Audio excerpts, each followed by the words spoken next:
शुरू करते हैं। सो हेलो एवरीवन, मैं हूं स्वाति सेजवानी। स्वागत करती हूं आपका उदित फार्मेसी के ऑनलाइन लर्निंग प्लेटफॉर्म पे।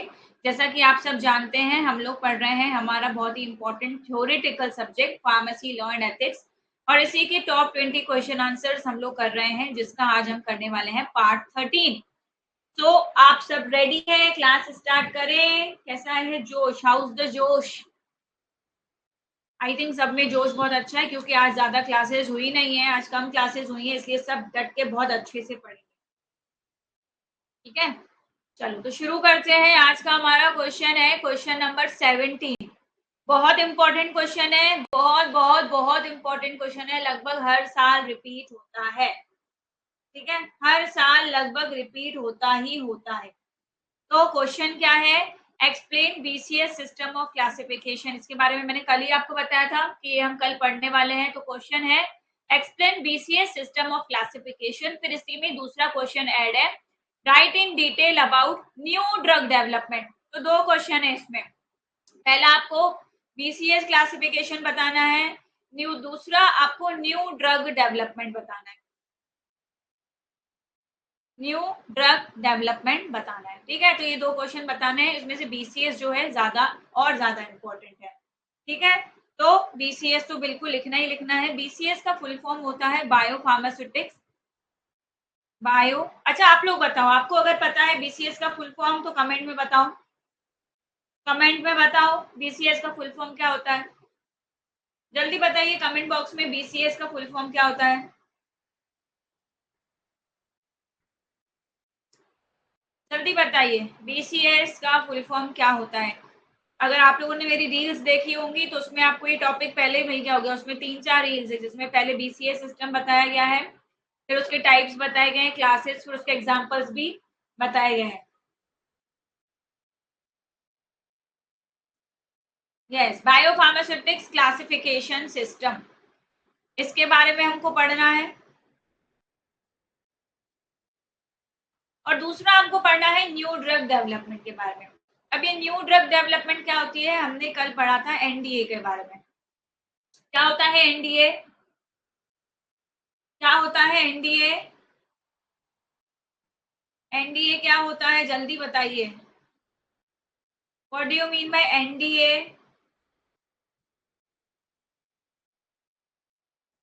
एनडीए क्या होता है? एनडीए होता है न्यू ड्रग एप्लीकेशन। ठीक है, क्या होता है? New drug application. तो आपको इन दोनों चीजों में कंफ्यूज नहीं होना है अगर क्वेश्चन आता है तो। ठीक है, अगर न्यू ड्रग एप्लीकेशन आ रहा है तो आपको एनडीए के बारे में लिखना है, यानी कि आपको उस आवेदन के बारे में लिखना है जो ब्रांडेड ड्रग्स के लिए दिया जाता है। अगर आपको न्यू ड्रग डेवलपमेंट या शॉर्ट में एनडीडी के बारे में लिखने को कहा जा रहा है तो आज जो हम पढ़ेंगे आप वो लिखोगे। ठीक है, एनडीडी यानी कि न्यू ड्रग डेवलपमेंट। इसमें हम क्या करते हैं, जो भी न्यू ड्रग को हम डेवलप करते हैं, स्टार्ट करते हैं हम रिसर्च से लेके। ठीक है, जब हम रिसर्च से लेके पूरा एंड तक क्लिनिकल ट्रायल्स तक किसी न्यू ड्रग को डेवलप करते हैं, वो पूरी प्रोसेस होती है न्यू ड्रग डेवलपमेंट। और इसी न्यू ड्रग को जब हमें मार्केट में लाने के लिए आवेदन देना होता है तो वो होता है न्यू ड्रग एप्लीकेशन। दोनों में बिल्कुल भी कंफ्यूज नहीं होंगे एग्जाम में। ठीक है, कि किस क्वेश्चन किसमें से आया। बीसीएस सिस्टम ऑफ क्लासिफिकेशन तो आया है आपके चैप्टर नंबर 14 से, और उसी में ही है new drug development. Chapter number 14 के दोनों क्वेश्चन है। ठीक है, चैप्टर नंबर 14 के ही दोनों क्वेश्चन है। तो पहले हम शुरू करते हैं बीसीएस सिस्टम ऑफ क्लासिफिकेशन से, जो कि बहुत इंपॉर्टेंट है। बीसीएस होता है बायो फार्मास्यूटिक्स क्लासिफिकेशन सिस्टम। ये एक ऐसा फ्रेमवर्क है, फ्रेमवर्क मतलब एक ऐसा ढांचा है जिसको डेवलप किया गया है to predict the behaviour of a drug product, ताकि हम ड्रग प्रोडक्ट का बिहेवियर जान पाए। प्रिडिक्ट का मतलब होता है पहचानना।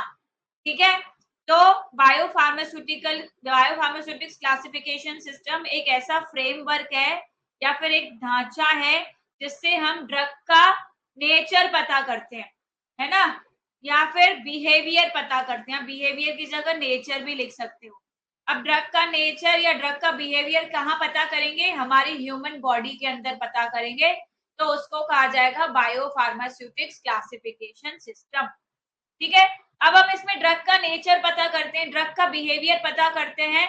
तो ये जो पूरा क्लासिफिकेशन सिस्टम है ये डिपेंड करता है ड्रग की फिजिको केमिकल प्रॉपर्टीज पे। ठीक है, फिजिको केमिकल जो है दो वर्ड से मिलकर बना होता है। वर्ड एक होता है फिजिकल और एक होता है केमिकल। तो जब हम इन दोनों को शॉर्ट में लिखते हैं तो इस दोनों को शॉर्ट में लिखा जाता है फिजिको केमिकल। ठीक है, तो फिजिको केमिकल मतलब जब हम ड्रग्स की फिजिकल और केमिकल प्रॉपर्टीज के बेसिस पे जो क्लासिफिकेशन पढ़ते हैं, जिससे हम ड्रग का नेचर, ड्रग का बिहेवियर पता करते हैं, उस क्लासिफिकेशन को कहा जाता है बीसीएस सिस्टम ऑफ क्लासिफिकेशन। ठीक है, अब आप लोग मुझे कमेंट बॉक्स में बताइए कितनी क्लासेस होती हैं बीसीएस सिस्टम की। बायोफार्मास्यूटिक्स क्लासिफिकेशन सिस्टम एक साइंटिफिक फ्रेमवर्क है जिससे किसी दवा प्रोडक्ट के फिजिको केमिकल गुणों के आधार पर इंसान के शरीर में उसके व्यवहार का अनुमान लगाने के लिए डेवलप किया गया है। ठीक है, यस, बिल्कुल सही, सभी को पता है कि 4 क्लासेस होती हैं बायोफार्मास्यूटिक्स क्लासिफिकेशन सिस्टम में। तो बीसीएस ने ड्रग सब्सटेंसेस को 4 क्लासेस में डिवाइड किया है। कौन कौन सी हैं वो 4 classes? Class 1, class 2, class 3, class 4। अगर क्लास 1 याद रखते हो तो क्लास 4 में बिल्कुल उसका अपोजिट लिख देना, यानी कि क्लास 1 है हाई सॉल्युबिलिटी, हाई परमेबिलिटी, तो क्लास 4 है लो सॉल्युबिलिटी, लो परमेबिलिटी।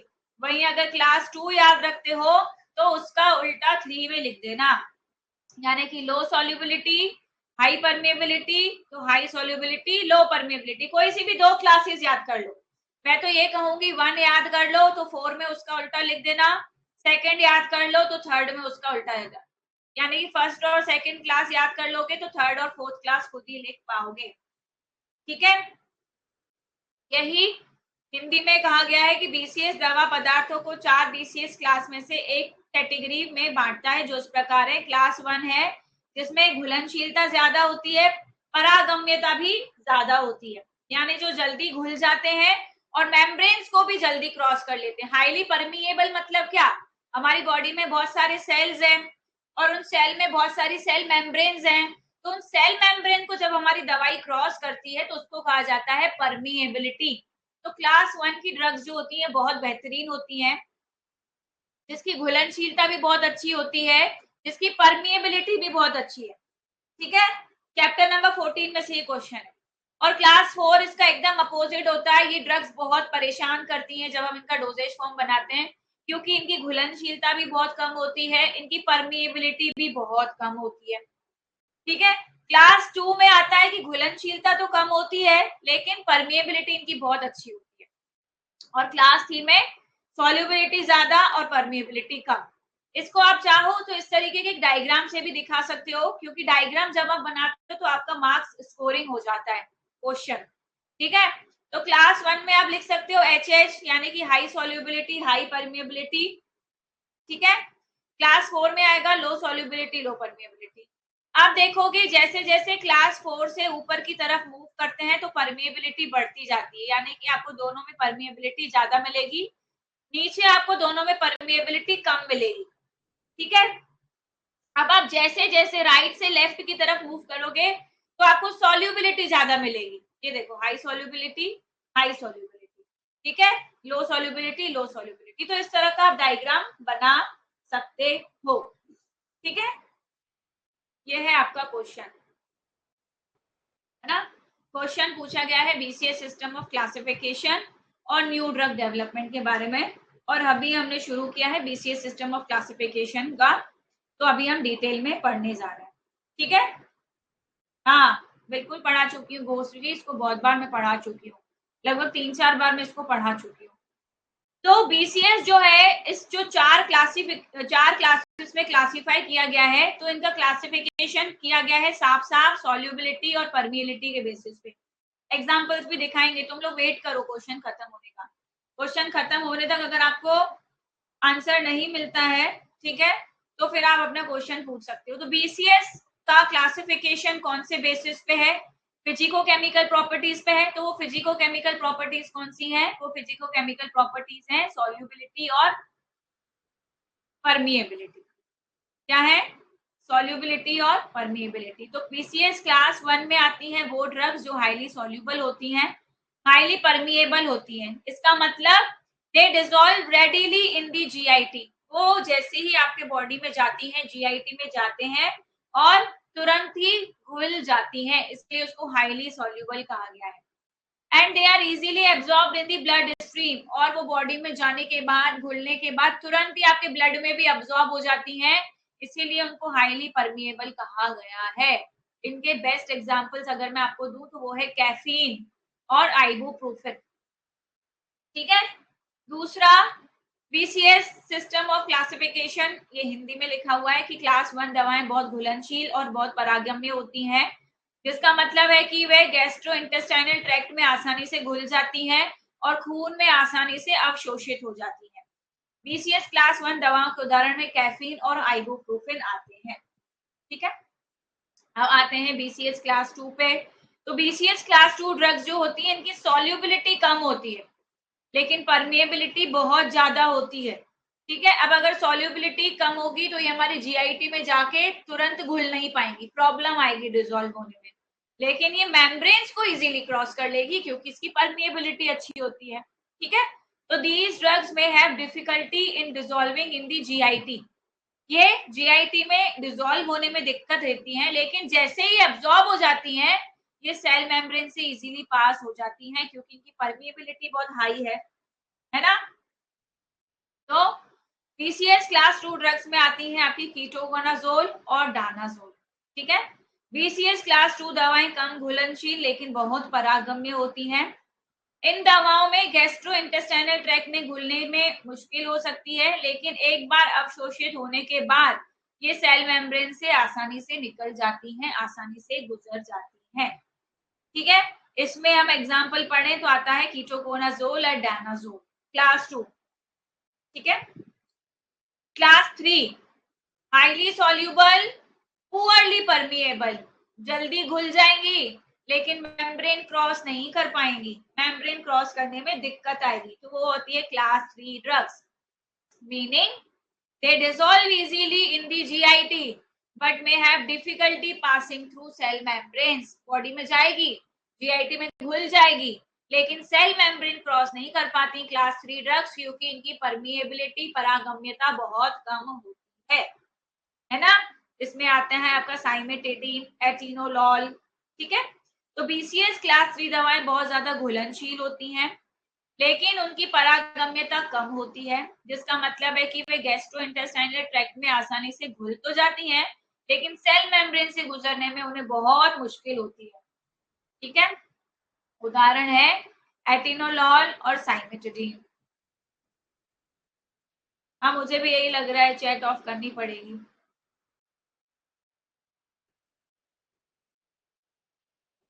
वरना मैं क्या ही बोलूं। मैं सोचती हूँ कि तुम लोगों को ना टोका जाए, बट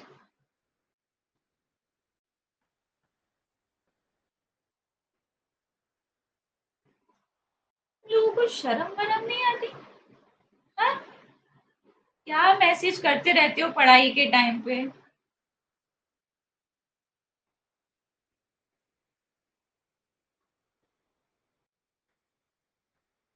मुझसे कहोगे चैट ऑफ कर दो, चैट ऑफ कर दो, खुद चैट करना बंद नहीं करोगे।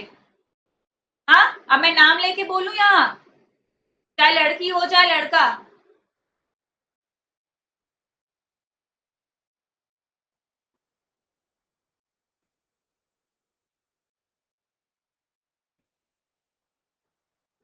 ठीक है। तो बीसीएस क्लास 3 ड्रग्स में आते हैं आपके एटिनोलॉल और साइमेटिडिन। अब आते हैं क्लास 4 ड्रग्स पे। क्लास 4 ड्रग्स होती हैं वो पुअरली सॉल्युबल होती हैं और पुअरली परमिएबल होती हैं। जैसे मैंने आपको शुरू में ही बताया कि इनको डिसॉल्व करने में भी बहुत डिफिकल्टी होती है, जीआईटी में डिसॉल्व नहीं हो पाते और सेल मेम्ब्रेन से भी ड्रग्स जो है क्रॉस नहीं हो पाती हैं। इसमें आती है आपकी ड्रग ग्रीसियोफुल्विन और डायाजिपाम। ठीक है। बीसीएस क्लास 4 दवाएं बहुत कम घुलनशील होती हैं और कम परागम्य होती हैं, जिसका मतलब है कि उन्हें गैस्ट्रोइंटेस्टाइनल ट्रैक्ट में घुलने में और सेल मेम्ब्रेन से गुजरने में मुश्किल होती है। ठीक है, इनके उदाहरण हम देखें तो ग्रीसियोफुल्विन आता है और डायजेपाम आता है। इतना आपको बीसीएस सिस्टम ऑफ क्लासिफिकेशन में लिखना जरूरी है। ठीक है, इसी में ही दूसरा क्वेश्चन हमसे क्या पूछा गया है, दूसरा क्वेश्चन हमसे पूछा गया है न्यू ड्रग डेवलपमेंट के बारे में। तो अब हम पढ़ेंगे न्यू ड्रग डेवलपमेंट के बारे में। न्यू ड्रग डेवलपमेंट नाम समझ में आ रहा है? न्यू ड्रग, एकदम नई दवाई जो अभी तक मार्केट में नहीं आई। नहीं मतलब नहीं आई है, नहीं आई है ना। तो जब हम नई दवा का डेवलपमेंट करते हैं, यानी कि नई दवा का विकास करते हैं, तो उसमें क्या क्या प्रोसेस होती है वो हमको देखना है। तो इसको पढ़ाने से पहले मैं इसको आपका एक ब्रीफ ओवरव्यू दे देती हूँ, आपको समझ में आएगा। सपोज बहुत सारे रिसर्चर्स हैं, वो बहुत सारी चीजों पे रिसर्च कर रहे हैं, बहुत सारी बीमारियों के बारे में पढ़ रहे हैं और उसके लिए वो एक परफेक्ट दवाई ढूंढ रहे हैं। ठीक है, तो उनकी रिसर्च चल रही है, वो प्लांट्स पे भी रिसर्च कर रहे हैं कि उसमें से दवाई मिल जाए, फिर वो एनिमल्स पे भी रिसर्च कर रहे हैं कि हो सकता है उनमें से कोई ऐसा कंपोनेंट मिल जाए जिसका ड्रग बनाया जा सके। वो मरीन रिसोर्सेज पे भी यानी समुद्री चीजों पे भी रिसर्च कर रहे हैं। तो रिसर्च में हर एक चीज होती है। ठीक है, जहां से भी उनको ड्रग मिल जाएगी वो उसको डोजेज फॉर्म में कन्वर्ट कर देंगे।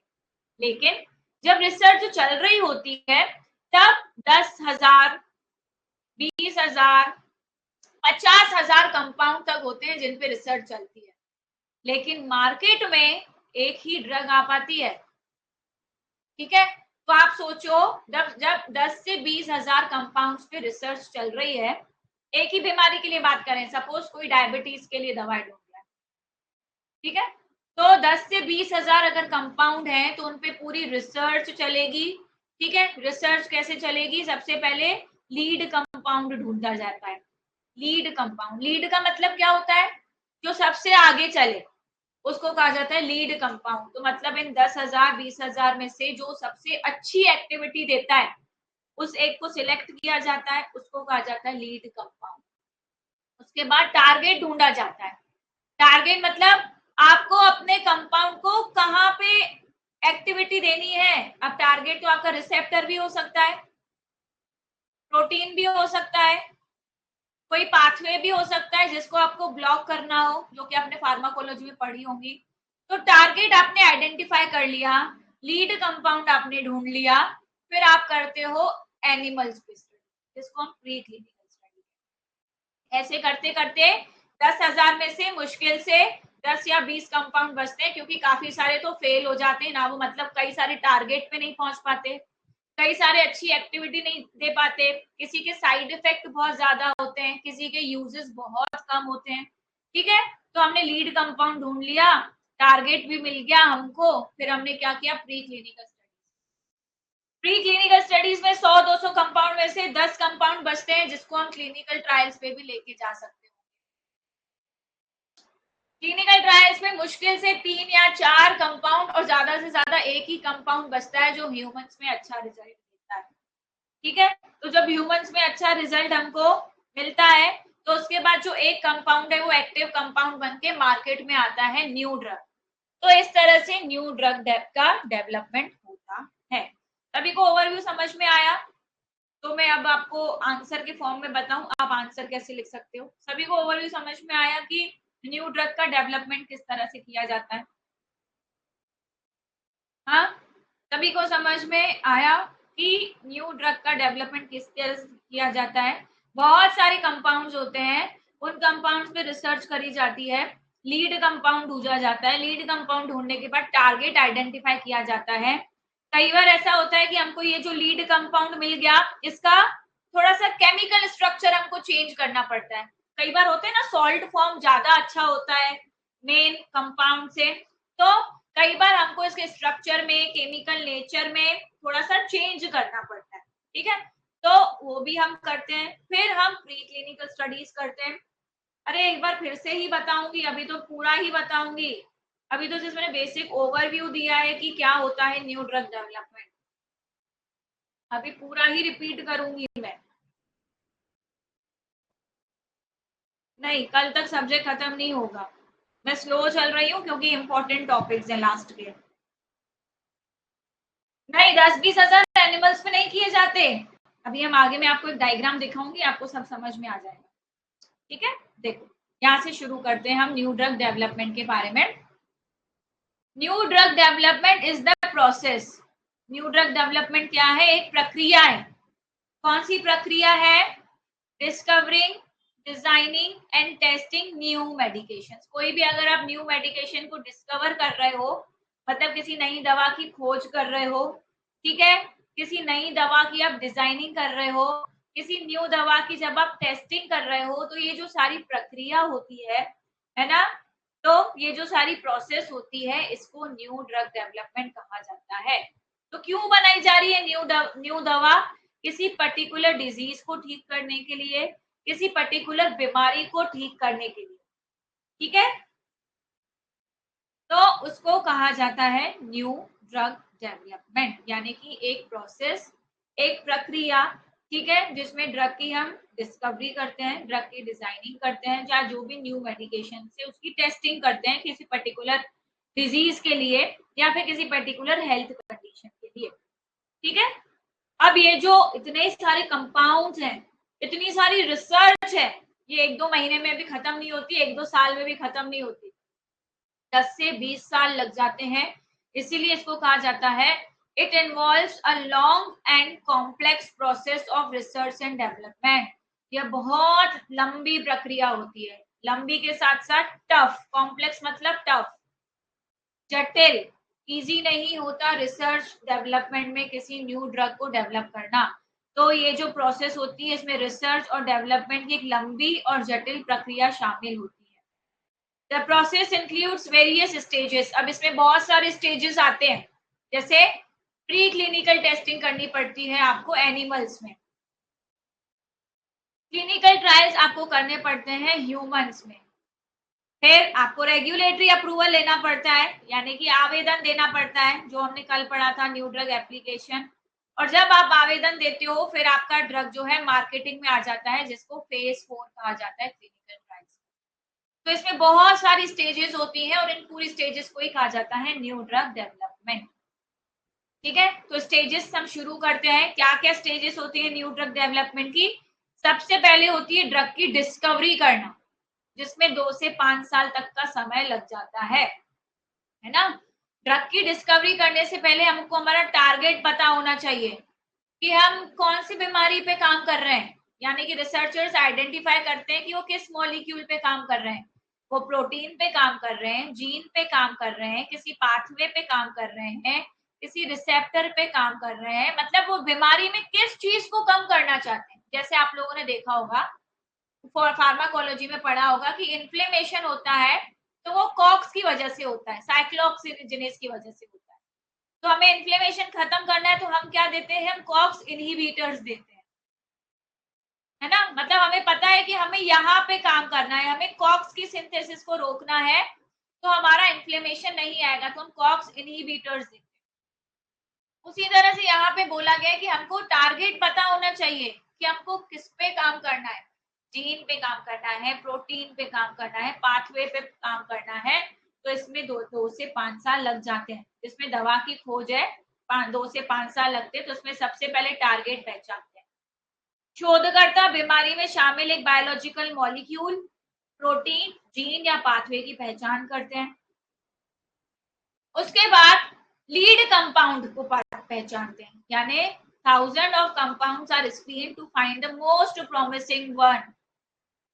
आपके टारगेट को आइडेंटिफाई करने के बाद हजारों कंपाउंड्स होते हैं जिनकी टेस्टिंग करी जाती है। स्क्रीनिंग मतलब टेस्टिंग करी जाती है और उसमें से एक विश्वसनीय कंपाउंड चुना जाता है, जिसको कि लीड कंपाउंड कहा जाता है, जिसपे हम भरोसा कर सकते हैं कि हमारी बीमारी को ठीक कर देगा, ठीक है। तो लीड कंपाउंड की खोज करी जाती है। सबसे होनहार कंपाउंड को खोजने के लिए हजारों कंपाउंड की स्क्रीनिंग की जाती है और सबसे होनहार कंपाउंड चुना जाता है। नेक्स्ट स्टेप आता है ऑप्टिमाइजेशन, यानी कि chemical modifications improve effectiveness and safety. अब आपको जो भी कंपाउंड मिला है अगर आपको उसको लगता है कि उसमें केमिकल मॉडिफिकेशन की जरूरत है, अगर उसका स्ट्रक्चर चेंज करने की जरूरत है, उसको सॉल्ट फॉर्म में चेंज करने की जरूरत है, जिससे उसकी इफेक्टिवनेस बढ़ जाएगी, सेफ्टी बढ़ जाएगी, तो वो किया जाता है और उसको कहा जाता है ऑप्टिमाइजेशन। ठीक है, अगर हम केमिकल बदलाव करते हैं तो उसमें प्रभावशीलता और सुरक्षा में सुधार आ जाता है। सक्सेस रेट क्या है? 5,000 में से मुश्किल से एक कंपाउंड ऐसा होता है न्यू ड्रग डेवलपमेंट में जो आगे बढ़ता है ना? क्या सफलता दर है? 5,000 कंपाउंड में से केवल एक ही कंपाउंड है जो आगे बढ़ता है, जो न्यू ड्रग के स्टेजेस को पार करता है। ठीक है, फिर हम करते हैं प्री क्लिनिकल टेस्टिंग, जिसमें 1 से 2 साल लग जाते हैं, यानी कि एनिमल्स के ऊपर टेस्टिंग करते हैं, जिसमें हम सेफ्टी देखते हैं, टॉक्सिसिटी देखते हैं, फार्माकोकाइनेटिक प्रॉपर्टीज देखते हैं। ठीक है, लेबोरेटरी में एनिमल्स जो होते हैं, ये सब हम ह्यूमंस पे ट्रायल्स करने से पहले देखते हैं। हम ड्रग को डायरेक्टली ह्यूमंस पे यूज नहीं कर सकते, डायरेक्टली हम क्लिनिकल ट्रायल्स नहीं कर सकते, पहले हमें प्री क्लिनिकल ट्रायल्स करने होते हैं, उसके बाद ही हम क्लिनिकल ट्रायल्स में जा सकते हैं। तो प्री क्लिनिकल टेस्टिंग में 1 से 2 साल लग जाते हैं। इंसानों पर ट्रायल से पहले लैब और जानवरों पर स्टडी में सुरक्षा, टॉक्सिसिटी और फार्माकोकाइनेटिक्स का मूल्यांकन किया जाता है। इसके बाद लास्ट स्टेज आता है क्लिनिकल ट्रायल्स, जिसमें लगभग 6 से 7 साल का समय लग जाता है। ड्रग को टेस्ट किया जाता है ह्यूमंस में कि वो कितनी सेफ है, कितनी इफेक्टिव है, और ऑप्टिमम डोज कितना है जो ह्यूमंस को देना चाहिए। ठीक है, मैं थोड़ा जूम करके आपको डायग्राम दिखाती हूँ।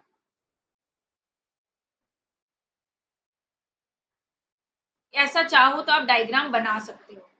ठीक है, देखो नंबर ऊपर से शुरू करना है कि बेसिक कंपाउंड्स क्या है।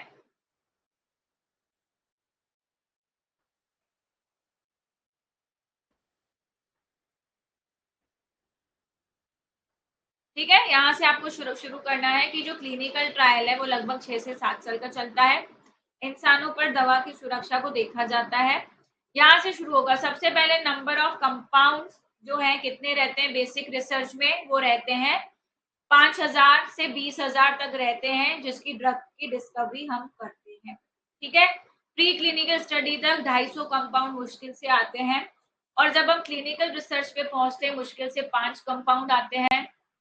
एक कंपाउंड मुश्किल से ऐसा होता है जो अप्रूव्ड ड्रग बन के मार्केट में न्यू आता है। ठीक है, बाकी ज्यादातर जो कंपाउंड है वो रिसर्च के दौरान ही फेल हो जाते हैं। इतना आपको न्यू ड्रग डेवलपमेंट में और बायोफार्मास्यूटिक्स क्लासिफिकेशन सिस्टम में लिखना है। अगर आपको टफ लग रहा है, ठीक है, तो इन दोनों के बारे में मैंने मैंने जो इंस्टाग्राम हैंडल है मेरा फार्मेसी विद स्वाति, उस पे रील्स डाली हुई है। बायोफार्मास्यूटिक्स क्लासिफिकेशन सिस्टम तो अब आपको बहुत इजी लग रहा होगा, सारे स्टूडेंट्स लिख पाएंगे, मुझे पक्का पता है कि बिल्कुल लिख पाएंगे बायोफार्मास्यूटिक्स क्लासिफिकेशन सिस्टम। और उसमें मैंने कई सारी रील्स भी डाली हुई है ना। आप सर्च करोगे फार्मेसी विद स्वाति, उसमें आपको बीसीएस सिस्टम दिख जाएगा, 3-4 रील्स दिखेंगी, है ना। उसके एग्जांपल्स भी उसमें आपको अलग अलग दिखेंगे, वो लिख सकते हो। अगर चाहो तो मैं न्यू ड्रग डेवलपमेंट का भी एक शॉर्ट वीडियो बना के अभी डाल दूंगी, नोट्स के फॉर्म में, फ्लो चार्ट के फॉर्म में, या फिर डायग्राम के फॉर्म में, जिसको आप easily during the exam revise कर सकते हो। ठीक है, अब कल जो हम पढ़ने वाले हैं वो हम पढ़ने वाले हैं ये वाला क्वेश्चन, तो हो सके तो आप लोग थोड़ा बेसिक देख के आना या रिवाइज करके आना। नंबर ऑफ कंपाउंड्स मतलब जो जितने भी कंपाउंड्स पे रिसर्च हो रही है, जितने भी चीजों पे रिसर्च हो रही है। कंपाउंड मतलब क्या? जो अभी तक ड्रग नहीं है लेकिन हमको लग रहा है कि इसमें ड्रग जैसी प्रॉपर्टी है, तो हम उस पर रिसर्च करते हैं, उसको कंपाउंड कहा जाता है। तो जितने भी कंपाउंड है सब पे रिसर्च करी जाती है, लेकिन आगे वही होते हैं जिसपे हमारा ट्रस्ट हो, जो ह्यूमंस एनिमल्स दोनों के लिए सेफ। ठीक है, चलिए।